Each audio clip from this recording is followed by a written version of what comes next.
Welcome to the NC Nika podcast. Thanks for joining us. I'm Sean Moore, one of the three hosts regularly on this show. Joining me is Brian Russell, North Carolina League Director, and Shel Frost, Associate League Director over programs, which is kind of all of the stuff you do in NICA. How are you guys doing today? Pretty good. Good. Excellent. You just gave me some great advice on how to wax my bike chains, Sean. So it can't get any Yes. better than that. Yeah, I'm transitioning. I'm going to lube to wax, man. So there we go. Wax is the way to go. All right. Well, let's kind of get into it. And I think we're gonna start off. Brian, you're gonna kick us off today. Is that correct? That is correct. Yeah, this podcast will release after the announcements via email and integral mass email go out that I have decided to step down as league director. And so we're going to talk about it on this podcast for those few individuals, Sean, who don't read emails and don't see anything on our social media, but they listen to the podcast to get their hard-hitting news. And so, yeah, we'll start with that.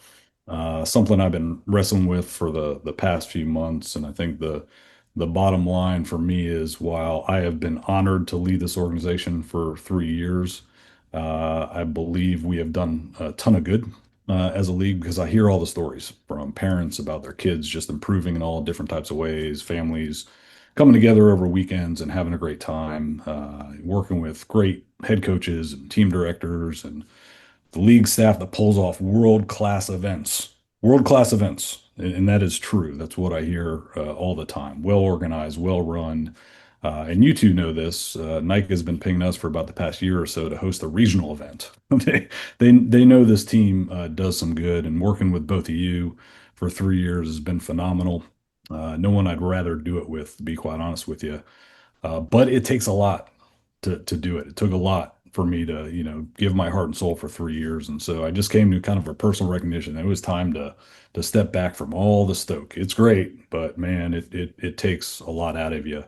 And so I didn't want to get into season 10 kind of in the midst of it and go, okay, it was too much. It's just kind of a personal recognition that if I was going to do it, the summer is the time to do it. So we can find someone new, bring that person in and get him or her off on the right foot before the next season. That's kind of, you all remember, it was September when I stepped on board and started the new season. That's about the right thing to do. Um, I I am not concerned per se about a transition for this league, and so give me a few minutes to describe why that is. I've already mentioned some of the factors. The staff phenomenal, does a great job. You two, associate league directors, been with this league for so long, really put a lot of your own sweat equity into this place, and you are sticking around to make this thing continue to move forward. Go back to our last podcast, Sean and Shell. We talked about the end of season survey. 95+% parents, coaches, kids are coming back. They like what's going on. They're doing the thing. That's a you can't beat that retention rate type of thing. So this league is in a real good position. Financially, we're in a great position. We've got a board of directors, been established for several years, giving oversight direction to the league. That board of directors, because we're a chapter league, that's one of the things we did while I was league director, become a chapter. That board gets to run the selection process for the next league director and then make that recommendation to NICA, who does have the hiring authority. But it's a North Carolina run process. And then I'll be around till the end of September. So just a quick preview for folks. Like the emails have gone out, the social media has gone out at this point. And if anyone out there wants to apply, please put your name in. That'll stay open until about the end of August, and then selection process I described will go. So about mid-September, whoever the next individual is will be identified, and then I'll hang around for a couple weeks and do the transition with him or her. And I've even self-nominated myself to serve on the board. I am a member of the board as league director, but I do believe in what we do. It's like it's helped my family immensely. This organization called NICA, specifically a lot of our friends here in North Carolina that have helped us through some hard times. So I believe in that mission. I do, but I have to take a bit of a step back from it in terms of league director, and I believe enough in it that there does need to be a person in this position that has the fire and the passion and the stoke to take it all the way. And we're, we're at that cusp. 10 years, we're a mature league, we're a chapter league, we're on that pinnacle of growth. We're trying to figure out how to, break through the 800, 900 kid barrier in North Carolina. Like I said, my personal assessment, it was time to bring in a fresh set of eyes to help move the organization forward. So, no regrets on this whatsoever. No regrets. It's been a great experience. Loved it. Kathy and I have loved it. Several of my kids have benefited from it. Shell, this. Maddie and Abby are like best friends still. Abby hasn't done Nike in 2 seasons now almost, but Abby's driving all the way to Richmond, Virginia to see Maddie in her Marine Corps training. And so that's what we do in this league. We make lifelong connections through mountain biking. That is all types of awesome. So again, no regrets. It's just it was time for me to take a step back from it. And like I said, bring someone else in that can continue to move this league forward. So there you go. I don't know if this is my last podcast, Sean. Like there might be another in September, and There's September. Yeah. maybe that next person is on there, and we're talking about all the things we need to transition. But yeah, it's like I said, it's been great, but just time to take a step back. Well, I think me personally, I just want to say that number one, I've learned tons from you and your leadership. And I think you have really exemplified what John Burke always kind of exhorts us to do, building that sparkling mini bus of excellence. I think you've really gone a long way to helping like give that sparkling mini bus of excellence a lot of shine and a lot of power. And that the fact that you recognize kind of the time uh, to step away, that you're no longer the one to lead, is a real testament to, I think, you as a leader and knowing the power of what a leader does.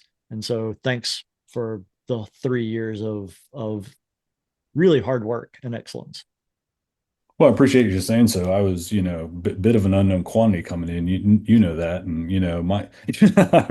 I remember you introducing me to Golden, and you're like, "Hey, Golden, meet Brian, our new league director. He's a former Marine. One of the first things he taught me was be polite, be professional, but have a plan to kill everyone you meet." And I was like, "Whoa, whoa, whoa, whoa, whoa! That is not my approach in NICA. That is not my approach." You can't unwind the clock. Well, I'm glad you've learned some good things from me, maybe not that per se, but yes, thank you very much for saying so. Absolutely. Awesome. So let's kind of, I think from there, like we still, as we were talking before we press record, the ship is still in motion. We are still moving forward, and we still are having to, provide direction and input. And so, kind of some updates that we wanted to talk about for season 10. There's a lot of things that are in play, and one of the things is conferences. I think Nick Morosco, who is a board member, has been leading a committee that's doing work talking about conferences. And I know the last call that you joined, Brian, there were a lot of student athletes that were involved in that meeting that had a lot of uh, input and a lot of good questions. Is there anything that you think people need to be aware of as that committee continues to do their work? Yeah, I'll reinforce your point. I'm the league director until I'm no longer the league director, and there's work to be done. We will continue to do that work, just for the sake of setting up that next person for success and the entire league for success. And one of those is this conference structure for next season. The end kind of result, or kind of the end date I want everyone to have in mind, is because we do have a board. The idea was to brief the board in September at the September board meeting, get their blessing on what the plan is. And Nick's putting together that plan. And yeah, I dialed into one of his sessions a couple weeks ago, and our 4 student ambassadors were all online and all had great questions, had great input. I remember specifically Devin Arnold had developed a map. One of their first questions: who is in which conference? Who's in East? Who's in West? And he had a color coded chart with some pros, cons of, hey, numbers look like this way, and that way. And I tell you what, call me crazy, but if we're here to support the student athletes, having student athletes involved in the future of their league, I think is awesome. And so I think they're dialing in on kind of who's in what conference, and then their next step is like who's going to participate in the events. And it's kind of like two options right now. Is it a I'll call it a more restrictive, like it's an East event and only Eastern Conference people come, and then it's a West event, only Western, or is it an event where everyone comes, but you only score East or West per the conference for the race. And so that's what they're chewing on. And again, they'll put together pros and cons of all the approaches, brief the board, we'll make a decision in September, and then move out and brief everyone, by October when we open the season, what it's going to look like. But yeah, it was my most favorite NICA meetings in the past several months because kids were involved. It was awesome. They had a lot of good ideas. Awesome. Some other things that have been going on. You and I, Shell, unfortunately, you weren't able to join us. You had some other commitments. We did some Western venue surveys. One was Pleasant Ridge, which is a park just across the North Carolina, South Carolina border in South Carolina, a little bit south of Hendersonville. And then another one is a space that contacted us that's in Polk County called the Tryon Equestrian Center. So I know Pleasant Ridge. I think these two venue surveys are the perfect example of the NICA venue life truth, and that is you have a venue that's got a fantastic trail but doesn't have the infrastructure, and you have a place that has fantastic infrastructure that doesn't have the trail. So Pleasant Ridge, great trail. There's definitely something there, but there is not nearly enough parking, and the costs associated with it are well beyond anything in our budget. Do you think that's a pretty fair assessment of where we're at with Pleasant Ridge, Brian? 20 times our weekend event venue cost amount. So 20 times. Yeah, that's a lot. But hey, thank you to Robbie Bennett. He gave us the tipper, so to speak, like, hey, come down, take a look. I think we can make it work. So yeah, I think Sean, this is one of those. It wasn't a full assessment team. It was initial assessment. Like, hey, just get the sense it can work or not.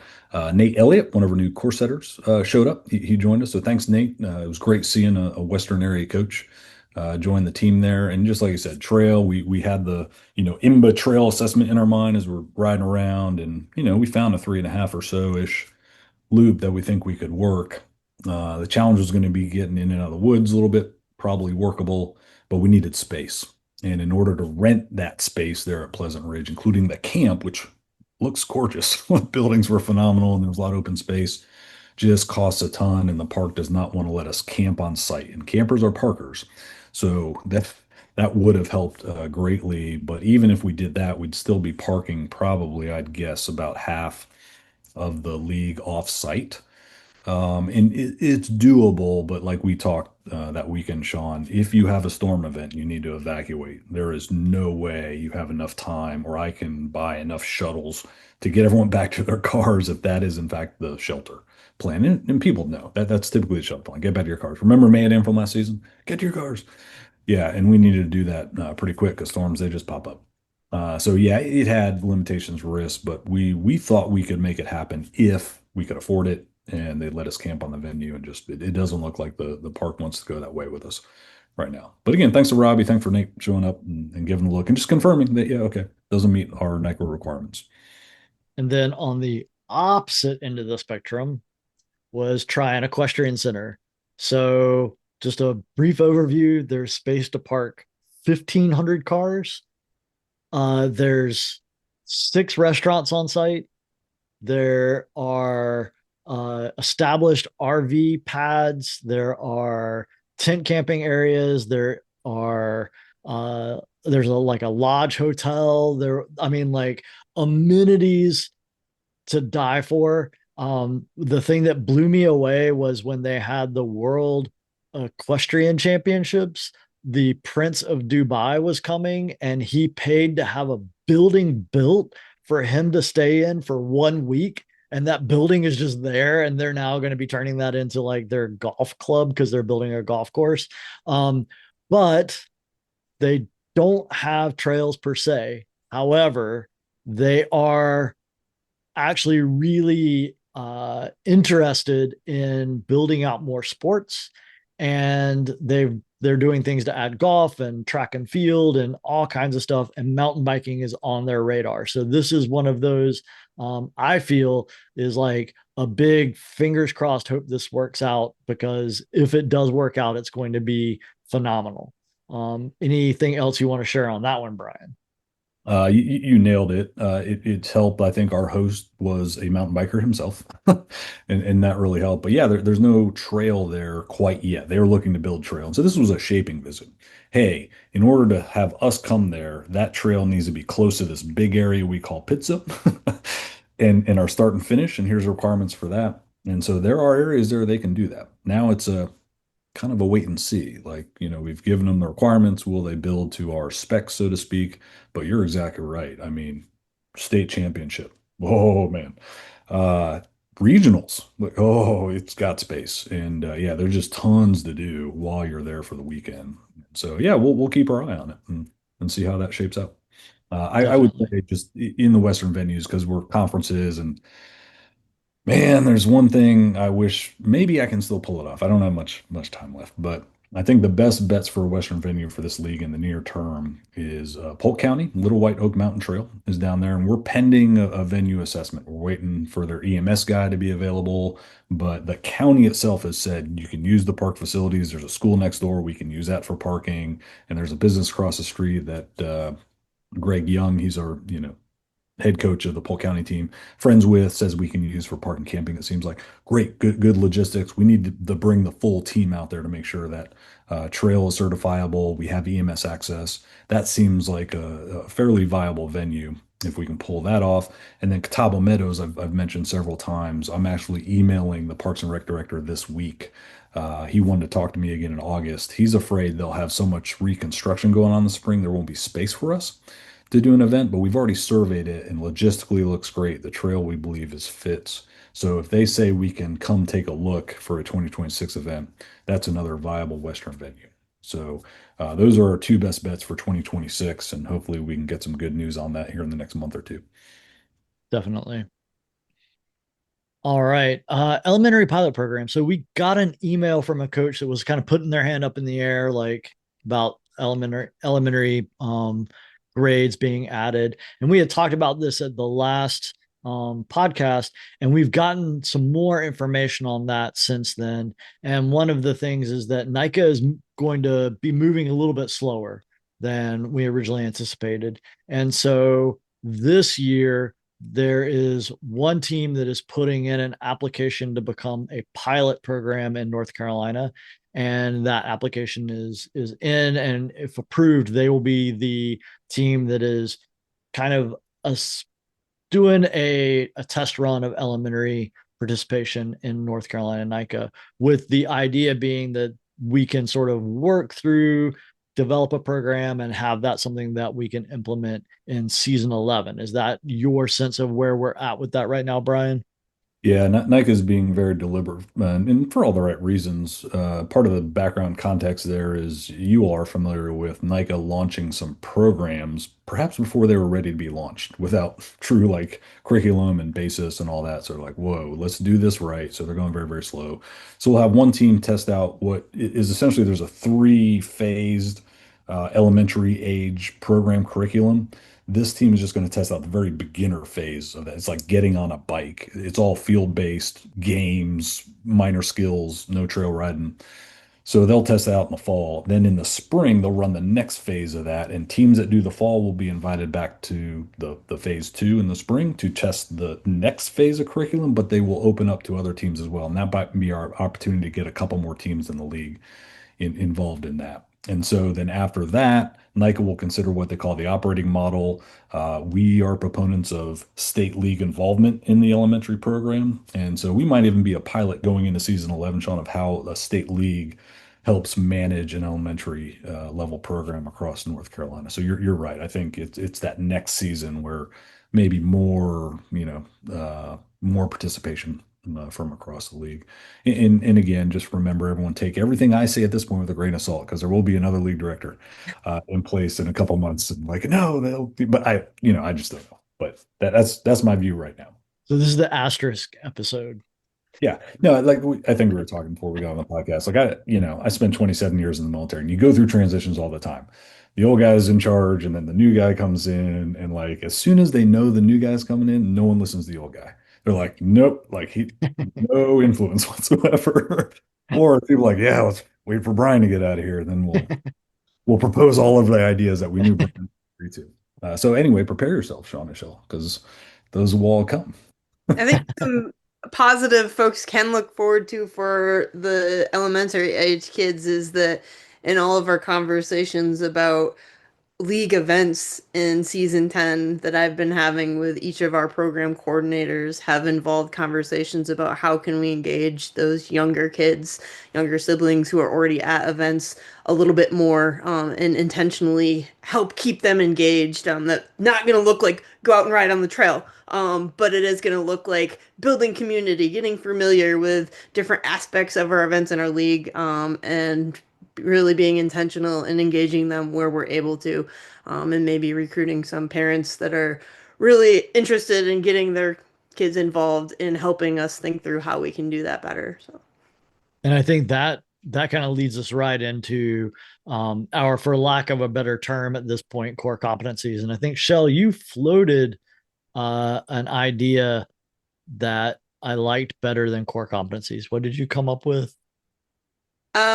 so it took me a while to try to piece it all together so it all fit into it, but that we will call them trails, the different experiences that we will use on this platform called Goose Chase, and that the core competencies will be like the main trail network of like what you are riding within North Carolina. There'll be different levels on each trail that you learn to reach mastery of each skill, to become a competent lifelong mountain biker. And then we can work additional bonus trails in there that you'll navigate each season, within each program within the league, whether that's competition, grit, adventure, team trail core, to build competency within those, and confidence and build community. So all And, really, and kind of the nice thing about this, the way we're envisioning it at this point is it's something that the student athlete is kind of submitting and keeping track of, and then we at the league level can see kind of what everybody's doing that's participating, and it takes a little bit of that tracking off of our coaches plates so that they're not having to be quite so um, record keeping and submissions and things like that. It's really taking that away from one of their responsibilities and freeing them up so that they're not having to worry about it. And I think that will help us increase some of the participation, because student athletes will see like things that they can do, and then they can sort of like talk with their coach or their teammates and say, hey, let's do this or let's do this. So I think it's going to be a really good one. Right now, we are still in the process of kind of fleshing it out and building some things and seeing what we like and what we don't like, and kind of really testing uh, what this app can do, so that we're very aware of what's going on. But we will have everything ready to show coaches at the coach retreat. And just a reminder on that the coach retreat will be coming up on the weekend of October 18th and 19th. And that's something for everyone to kind of keep in mind. Yes, Brian Russell. The next league director can call it whatever he or she wants, but it's the league summit this year. League Summit. Yes. Yes. Okay. Yes. Yeah, more an educational. Here's what's going on in the league. Here's how to tap into what's going on in the league. Vice like coach skills training. So Yes. Yes. Absolutely. My misspeak for sure. And that's something for everyone to be aware of. And we will be putting out registration for that coming up soon. I think I've already got it built out in TeamSnap. I think we just need to kind of look at it again, go over it, and hopefully this coming week we'll have it out and ready to go. yeah, I'll take a look at it this week, Sean. Just confirm pricing. Very similar to Coach Retreat construct from last season. It's at Camp Career, really low cost lodging options, Meals are low cost. We'll give everyone a t-shirt included in their fee. But yeah, as soon as that all looks good, I'll probably send out iterable email. Hey, here's the registration links, to all the coaches. Come on, figure out what, conference structure looks like, what's going on elementary, what, this trails program is going to be for the season. That's the idea with League Summit. Excellent. All right. And then let's talk about team expansion. So we talked about this a little bit the last time. Yes, Brian Russell. You should tell your Catawba story. You should tell your Catawba story. All right. So Can't get into the schools. Like, no, you don't need to. Like, the Catawba composite team is switching to a school-based team. And a school-based team is a team that is at a club level with the school, with the kind of imprimatur of the principal, and they're kind of a part of the school culture. And that's one way to become a school-based team. And this is a public school in Catawba County. It's an early college high school. And I had a conversation with the principal. It was very funny. I was like, okay, what questions do you have? She was like, number one question, how much is this going to cost me? I was like, it's going to cost you nothing. And she was at that point, like, just sort of like jaw dropped. And she was like, so what do I need to do? I'm like, just say that we're a part of the school, and then the people can kind of like recruit within the school, or maybe like have a club day or whatever. And she was all on board. So she was pretty blown away the fact that we were bringing her a sport without her having to really do anything. So that's one model. And another model, and what I really like about, if you are a head coach or a team director and you have gotten into pit zone anytime recently, your pit zone looks very different now. A lot of the functions are the same, but they're sort of like slowly leaking out pit zone 2.0. And now whenever you have what type of team it is, so whenever I create a team and it's a composite team, or and then under school there's like three different choices. And so school based is one of those where like you can be a club or you can be a official sport. And then there's school aligned, and school aligned just means that you're sort of using the boundaries that the school district draws from for that school, and you align yourself with it simply by, let's say, in the example of Challenger Early College High School, which is this Catawba County school, if they were going to be a school aligned team, they would be the Challenger team, and they would have the same mascot, the Firebirds, or they could be the Phoenix. They could be something adjacent, and then their colors would be the same. That doesn't require any permissions from the school or anything like that, and that allows them to then define their boundary. Anybody who is a student at this school can be on this team, and that is, I think, a lot clearer way of looking at it than we've had in the past. And so I'd like big composite teams, be thinking about how this plays into your expansion plans, because expansion is really where we need to be thinking always. And one of the big experiences we had, Shell and I were in a session at the leaders conference in Waterloo, Wisconsin, and there was a person there who was from the Utah League. They had been the coach of a large Utah composite team that had 200 plus student athletes, Shell. And he said, like, he could remember everyone's name. Like, he was like, it was a lot of work to remember all of my student athletes' names. He was like, but I cannot honestly say that every student athlete was getting the same experience of being on the team as they are now that that team has expanded into multiple teams that are aligned with schools, and the sense of community that they get from that. So, he was very much like, the way forward is expansion through that shrinking of the border, so that there's a tighter group of student athletes and coaches that are able to exist on a team and have a better team experience. Anything else that you wanted to share from that experience, Shell? Because I think that was really enlightening for both of us.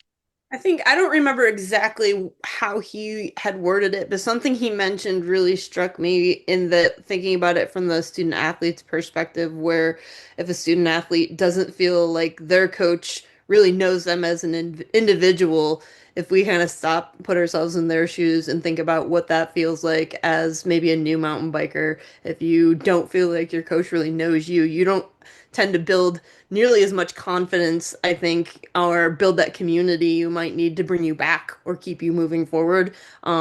Especially, well, probably kids of all ages, but especially those young student athletes. But I guess there's different kind of obstacles for older student athletes starting a new sport as well. That if you don't have a coach that you really can look to as a role model and you feel that they know you and they care about your individual experience or growth, that's kind of hard to really grow as a kid in that space. And I think that's the experience we as coaches all want every kid in NICA to have. So being able to identify when we're not able to provide that experience to every kid that's coming into our team, and kind of thinking ahead of how we can continue to expand our teams in a way that we can continue to do that and empower the other coaches on our team to step up and help us continue to provide that experience is a really big deal. Absolutely. So that's kind of where I want everyone to be thinking, like, what does my expansion plan look like? What does expansion on my team look like? And how can I make sure that all student athletes that could be a part of NICA are actually being able to be a part of NICA? Because I think that's the other piece that we need to think about. All right. Brian, was there anything you wanted to add on that?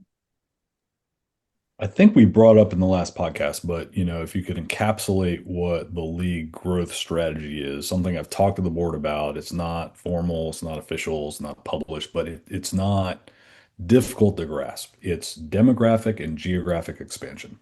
Geographic conferences and geographic team wise in your local area, but that's also demographic, local, smaller, culture, community together. That is the league growth plan. Add in elementary, the trails program, something for every kid to find a place in mountain biking. That's the growth strategy to get to 3,000 kids in North Carolina, which is our potential.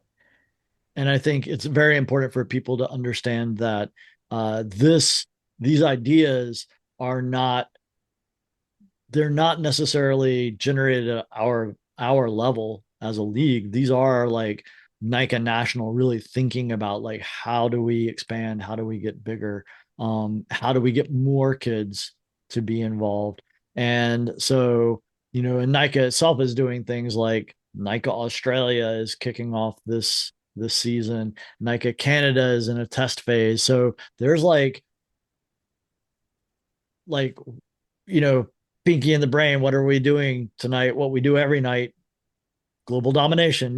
That's what we want. Like, we want more kids. And so I think we need to really be looking at how each one of us can do that, how each one of us can be a part of making this great. Because like you said, Brian, our potential as identified by Trek and their demographics guy, who is like really, really on top of it. We're a 3,000 plus student athlete league. And so really want to see us do something to crack this little like stall that we're at with this 850 sub 900. We can definitely grow beyond that. And I think we're primed to do it. I think something great too is that we're not functioning within a vacuum in North Carolina. One of my favorite things about going to conferences and a great thing about being part of NICA is they've got all this collective knowledge from all these different leagues that have some level of autonomy in how they function. They're not all exactly the same, but they have the opportunity to learn what has worked really well, and what sticks and maybe what doesn't, and bring that to leagues and give us some best practices to move forward, in a sustainable way or to find the growth that we're looking for that we haven't found yet. Um, And there are a lot of experiments out there. It's pretty interesting. So master of the backdrop. Nice. You all would be disappointed in me if I didn't throw up. No, not at all. All right. Let's talk about some of the important dates that are coming up. So, coach training, those registrations are still ongoing for either you are needing to just recertify your WFA, so those OTBS, or excuse me, those WFA CPR classes, or you are level one looking to go up to level two, level three, and you are registering for OTBS 101 in addition to the WFA CPR. And then those people who have first aid, you just need to reach out to me. You have your first aid, you have your CPR, and you can kind of let me know when you would like to take the OTBS 101. They're on the Sundays of the training schedule, and I can send you a link to register for that. That's not a link that I publish. I just send it out as people need it. Understand that if you contact me saying I already have first aid and CPR, my first thing is I'm going to check pit zone to make sure that that's on your license. If it's not on your license, I'm going to come back to you and say, please upload those credentials to pit zone so that they can sign off on it. And then once that happens, I can send you the link. So make sure that you are up to date. I had somebody contact me and they were like, yeah, I've got first aid and CPR. And then I looked and it expired in 2024. So you had it, but you don't have it. And so we need to make sure that all works out. Um, the other thing to kind of be aware of with that is that I am closing the registration for WFA CPR OTBS 101 combined courses 1 week before the 30-day deadline so that if there are any open seats in the WFA CPR, then I will open them up to those who need to recertify. Our goal is to sell the WFA CPR out for every training weekend. We have a contract with Solo Southeast. And so our kind of numbers that we're trying to hit at each one of their courses is 32. And so you will see me kind of sending reminder emails and things like that, and then notifying coaches like today's the final day. And then I will send a notification to those who need to recertify, like, hey, there's 3 seats open. Here's the registration link. First 3, get it. So that way we can sell those out.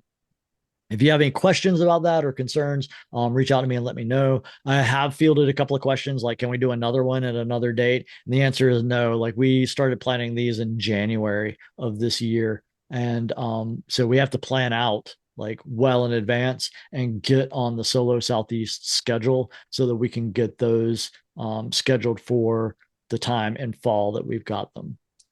So there will not be any more of these courses this season. The first coaches call is going to be on August 19th, Tuesday. So remember, we'll start up the third Tuesday of every month at 8 p.m. will be coaches calls. And then registration for coaches and teams is going to open up in Pit Zone on September 2nd. I have had a couple of people who are starting new teams kind of reach out, like, when can I get started? And September 2nd will be when you can get started. So I will kind of touch base with you. I will create your team in Pit Zone and then send you the invitation so that you have got it. You can get in there and get registered. All of that will happen on September 2nd.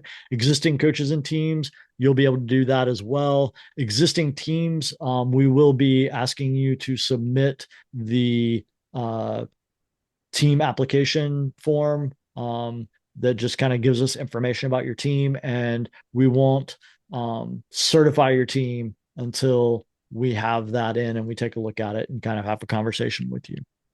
And then we are going to have a new handbook, and that will be specific for North Carolina. There's not going to be an appendix anymore. It's going to be a specific North Carolina handbook that'll come out in September. And then the category placement tables for 2026, those are on our website now. So you can take a look at those and see category placements for student athletes for the coming season.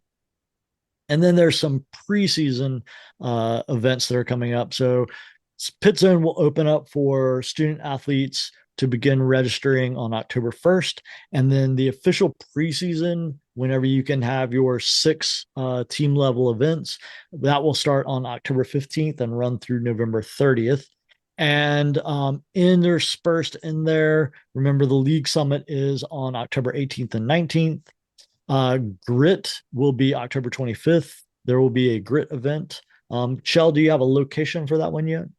We are going to Sherman Branch, which is Leonard Van Hoos, our Teen Trail Corps coordinator's trail. So we're pretty excited about that, and I've heard a lot of comments about how fun that trail is, and a lot of credit goes to the NICA student athletes in that area for all the work that they've done, and the leadership of Leonard and our Teen Trail Corps coaches as well. I've Um, heard it's super buff because of the student athletes putting in I've so much work. every Trailblazers meeting that I've went to, I've heard from everybody that hears I'm from NICA what a great job the NICA student athletes have done at Sherman Branch. I'll affirm that. I rode it for the first time last week. Super fun for sure. Clearest drains on a trail system, North Carolina. I'll stand by that until someone shows me proof otherwise. I I noticed as I drove by, they're all clear. It's bet amazing. there's a lot of TTC hours being earned out there, I'm sure. And there's some purple Sasquatch on some freshly cut trees out there too. I took a picture. Nice. Yeah, yeah. Our first place student athlete for Teen Trail Corps last year, Andrew Bacalucci, put in a lot of hours at Sherman Branch last year. So Awesome. All right. And then our first event. Now, Shell, kind of remind me a little bit. These events, they're more like TTC adventure events. Like what's going on with event number one and event number two? So the biggest emphasis will be on riding because there's a lot of really fun trails. We're tentatively looking at Lake Norman for the first one, and Camp Greer for the Gateway Trails and Old Fort for the second. A lot of emphasis on just different activities to engage in while out riding those trails and exploring them, and then a little bit of activities and engagement in the just home base. To keep folks engaged or give them a little break if they're tired from riding and need to rally before they go back out and do some more. But really, the biggest emphasis will be getting out and exploring those trails because they're venues that we can't necessarily use as event venues for a race, but they've got a lot of trail to explore. Really fun ones. The vast majority of it is very beginner friendly, as long as they're controlling their speed. So I think there's a whole day to be made of just riding those trails. So that's what we're going to try to get everybody out doing. And so event number one will be at Lake Norman, and that's going to be on November 1st. And event number two is going to be November 22nd, and that'll be at Old Fort at the Gateway Trails. Awesome. And then Eastern Regionals, for those that are looking to participate in Eastern Regionals, that will be from November 8th and 9th. And that registration is going to open up August 25th. So we're in the registration month almost. Yes, Brian Russell, I see your hand is up. Yeah, one of the reasons we got our CPD done early, well, the other reason is Jim Otto's great. He does a real quick job, end of the season, race results, boom, boom, boom, boom. It's done. So yeah, the CPT is on the website. I'll probably have that out this week in my monthly update, the team directors and head coaches. But for regionals, our athletes, Spring League, race in their 2026 categories. That's why we want to get the CPT done so the Eastern Regional race planners can put everyone in the right category. And you can see the category chart for regionals. It's the same as North Carolina. It's a high school only race, but it's JV3, JV2, JV1 varsity. But yeah, so take a look at CPT if you're interested in going to regionals. I would say change from last year. It is a first come, first served. You no longer qualify where they're last year they're doing like the top 20% from each league on invitation. It's just as soon as registration opens 25 August, sign up. So you can get in. They think they can accommodate everyone who's interested, but there may be a limit to that come October or closer to the actual event weekend. So yeah, if you want to go race, sign on up. But if you're middle school or not interested in racing, you can still register, go tons of riding, and North Carolina will be hosting the Teen Trail Corps activation again, and there will actually be trail work at this Eastern Regionals, which is pretty cool. And correct me if I'm wrong, but we will not be looking at category petitions ahead of regionals. That's not a thing. Um, yeah, I think this is maybe a decision for the next league director and you, Sean, as leader of the rules committee. When do you want to open up category petition process for the next art season? Not now, that's for sure, right? Like October, November, whenever it'll open up. But there are no petitions for regionals. That is true. Like there is not, oh, I think, I'm JV1 for 2026. I think I should race varsity regionals. Nope. You're going to race in your 2026 category regionals. They are not going to do a cross 11 state petition process. Yeah, Okay. that's a good point. All right. Um, that looks like everything I've got. Is there anything else anyone wants to add? All right, I'm getting stony faces. So that means dad joke time. Why not? So I'll kick it off. What do you call a snowman in July? Water? A puddle. Close. Come on. I was close. You were close. What are bears without bees? Yours? Yes. Oh, man. Okay, not much of a question, but I found a whole page of I lost my job puns. And I think the funniest is, and it might relate to some when they hear this news. I lost my job as a psychic. I didn't see it coming.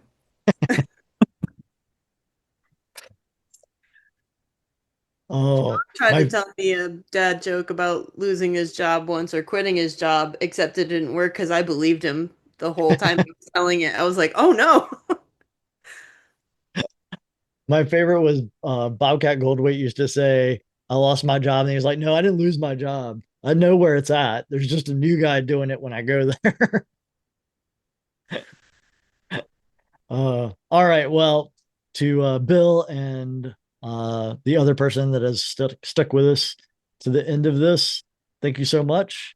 And as always, we will be back next month. Brian, you will be back next month, one way or the other. This is not your last. You got one more.